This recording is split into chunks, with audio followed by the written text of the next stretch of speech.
This is Justin's total view count on his YouTube channel, 125,501. And while I know there have been some big numbers that I've thrown around in the first part of this presentation, this is still a fairly large number. And it's 30 times the population of Asheville, which has a population of 4,112. So to me, Justin's story just proves that YouTube, anyone who can set their mind to it can use YouTube to great success. And I just think that YouTube should be used more. You can use YouTube to promote your cause. You can create a YouTube channel. I suggest you record your presentation as I'm doing. And you can post it on the internet. While you may have accomplished a lot through your project, the project deserves more than just to be shared with like a group of 20 people in an English class. Because the fact is, a lot of the people in here don't even have time to try to change situations because they're working on their senior projects. And I get it that it might be a little bit difficult. And so if you want assistance, I will help you record, edit, and post the video. Just talk to me. And so what makes YouTube so good to get a voice heard? So based on the numbers, roughly 1/3 of the population of the internet uses YouTube. There's nothing else quite like it. Even if they don't like the website as much as other people do, if they plan on watching videos on the internet, there isn't much of an alternative. YouTube has become a standard app on smartphones and tablets, so anyone who even has a smartphone already has YouTube. And they probably check it a bit just because it's there. And people who watch YouTube will be more likely to listen to what you have to say because you're not just some corporation like with a news article that seems to just be there for clicks and ad revenue. And so in conclusion, YouTube has shown itself as an extremely useful tool for almost anything, from teaching people something new to raising a lot of money for charity to being a source of revenue for someone who understands how to use the tools they are given. Because of this, it should be given more recognition from people in general and be used much more often as a tool, as it can bring a large amount of success without much threat of loss. And then before questions, I want to say this. As part of my practical work, I used to have the video club. We meet on Tuesdays in Mr. Lester's room after school. And our next meeting will involve editing and posting this very same presentation you just watched onto YouTube. And also, this coming Saturday evening, also part of my practical work, I'll be hosting a live stream on my YouTube channel, Humornaut. I'd really appreciate if everyone logged on and watched. And that's my presentation. Any questions? Flynn. What will your live stream be about this Saturday? Well, what I'm planning on doing is I will actually be, I'm hoping to get on Skype with some other people, like hopefully Justin if he's not busy. But basically, I'll be answering questions. I'm probably going to play a few video games, honestly.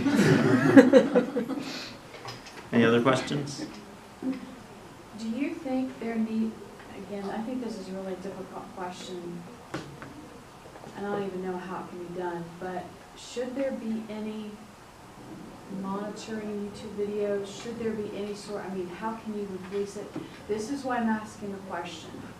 I don't know if you read in the paper, it was on the news this morning, it was on the paper last week, about, this was in Ohio, New Albany, and it's some very nice suburb where a 17 and 18-year-old boy and girl, the boy, 18, raped a 17-year-old girl, and a 19-year-old girl filmed it. And I thought it was put on YouTube. So what do you do in situations like that? Well, YouTube actually already has a system in place for this. YouTube has a very strict code of conduct that they post. While there has been some problems recently that people have been bringing up, it has nothing to do with inappropriateness. The problems that people have been having are people taking other people's content and posting it and stealing money from them. So plagiarizing work. Yeah, plagiarizing work. Okay. But as for stuff like that, all that you need to do in that situation as a viewer is press a button and that video will be automatically removed from the site until the YouTube staff can take a look at it and see if what it is, and then if clear in that situation, that clearly would not be allowed on YouTube, and they have been known to remove entire YouTube channels for stuff like that.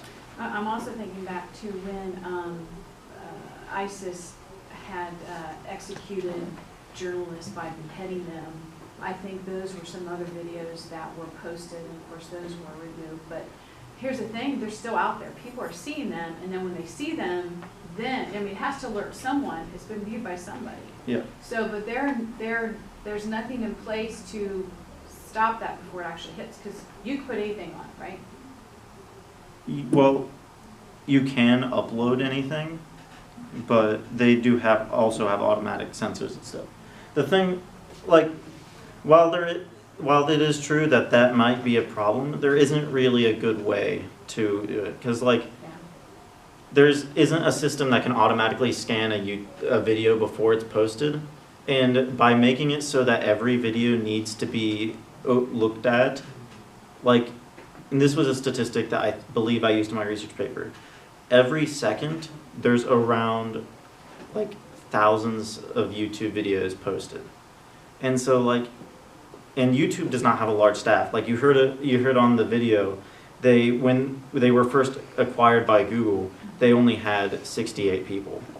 So now obviously it's grown quite a bit, but there just isn't really a good way to take care of that. And so the most that we can really do is, and also, and typically in those situations, those videos are also usually posted on a site like what is it, Live Leaks? Mm-hmm. They're usually on a different site first, and then somebody takes that video and posts it on YouTube. So again, they're still stealing someone else's work. Yes. So what happens if somebody does steal a person's work? Can you file suit that this was my YouTube video that you posted? I mean, what sort of... Well, the way the system works is someone can file a copyright claim on your video, and it basically will follow the same way. The video will be removed until YouTube looks at it. Okay.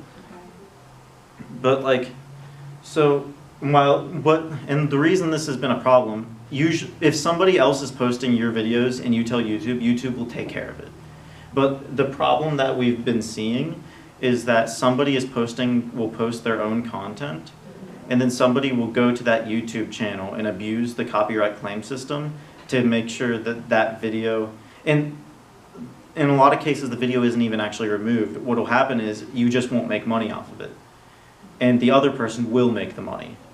And so other people, basically what's going on is other people are going to popular YouTube channels, and not too popular, because YouTube, and I don't know how moral this is, but YouTube does pay more attention to the really big YouTube channels.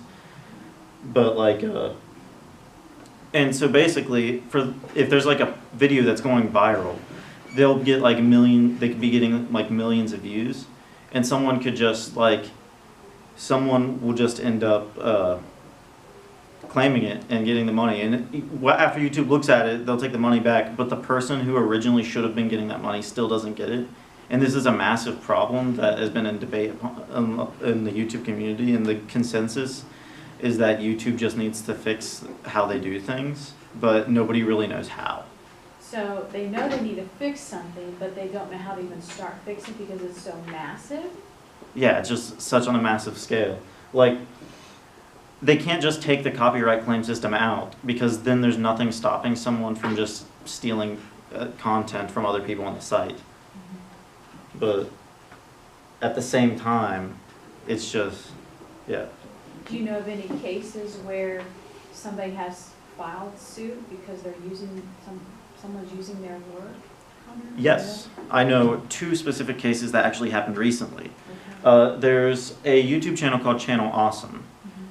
They have stuff like Nostalgia Critic and stuff. I don't know if you guys have watched them. But recently, somebody filed a claim on their video, on one of their videos, and they're a fairly popular channel, and they've been there for a long time. But basically, not only did YouTube remove their YouTube channel for a day, And then they ended up bringing it back. But even when they brought it back for like an entire 2 weeks, and this was an actual YouTube entertainment company, they were making no revenue from any of their videos for about 2 weeks. And eventually so what he did was the guy who's like the main person in charge of the channel made a video, and a lot of popular people like retweeted it on Twitter and stuff, and YouTube was able to fix it, and basically they just refused to post videos until it was fixed. And the other thing is the channel I Hate Everything. That channel was also removed for a false copyright claim.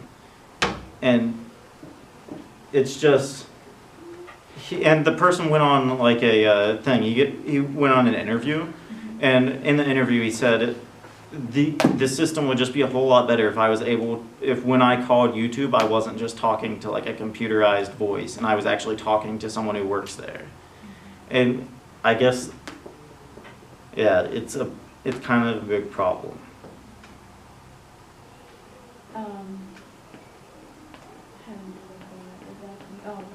Here's another thing. I've never understood how, and this might be a very dumb question to ask, but I don't understand. How do people make money off of it? If you post a video and you say YouTube companies, where's the revenue come from? You're just watching a video. I mean, you're watching a video, it, so how but if you're a partner with YouTube, that gives them permission to play an ad before your video, and the company that does the ad pays YouTube to run the ad. Then YouTube, I think the last time I checked, it was 1/4 of a penny for every view. And so it is not like unless you have like a ton of views, it's not something that is going to be really successful. And you shouldn't, and a lot of the most popular YouTubers will say, never go into YouTube wanting to make money, because when you go in with that mindset, you just see it as a job, and because of that, people can tell that you don't have the enthusiasm that someone that clearly just wanted to make a YouTube channel does. Usually with the bigger YouTubers, my bad. Usually with the bigger YouTubers, they started out and then they just they just wanted to make videos, and then they just got really popular because of their personality. So who are some of the most popular YouTubers? Well, the #1 most subscribed to channel is PewDiePie. He is a Swedish YouTuber. Like I said, he makes like $12 million a year before taxes. I don't remember you saying that. I don't watch YouTube.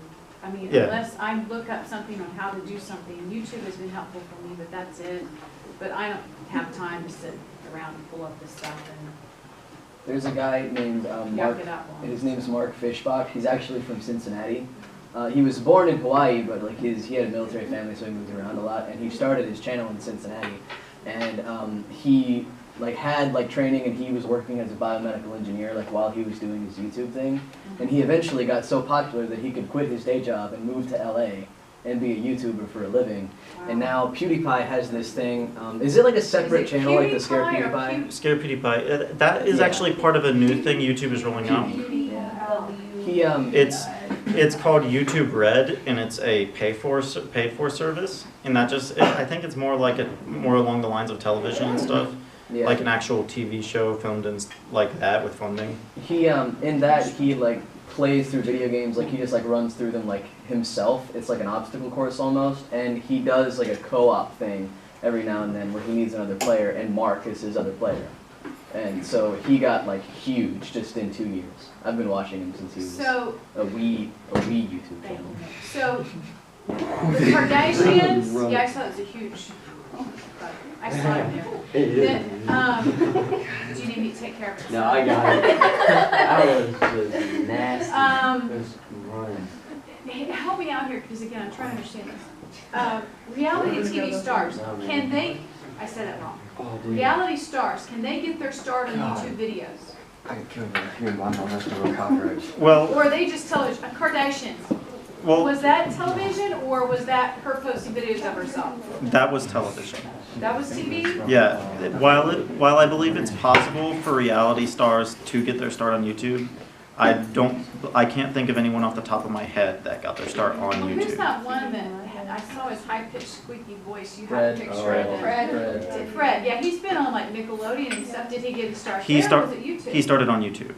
PewDiePie was on He South is Park. so annoying. I He don't is. Yeah, but that was he, because he the was on person that YouTube. played the Yeah, character I of know. Fred thinks he's annoying. Wait, Like- what? The person that Fred was a character that a guy made up. Okay. That guy still makes YouTube videos on a different channel, and like he will talk about how he finds that old character annoying, even though he knows that that's why he's popular. Yeah, and, well, it made him money. Yeah, he got like 3 movies on Nickelodeon. Bo Right. Burnham. Bo Burnham started on YouTube, Bo and Burnham he's is- he's a Is that really who? Bo Burnham is a musician. Okay. He's a comedian / musician, and he takes on like a lot of controversial issues. Okay. Like religion is a big one for him, and like social issues and stuff like that. And he started on YouTube, like in his attic, just playing music. So what I want to know is how do you guys stumble upon this stuff? Does it take a Search lot engine. of time? It's- So you it's spend a lot of time researching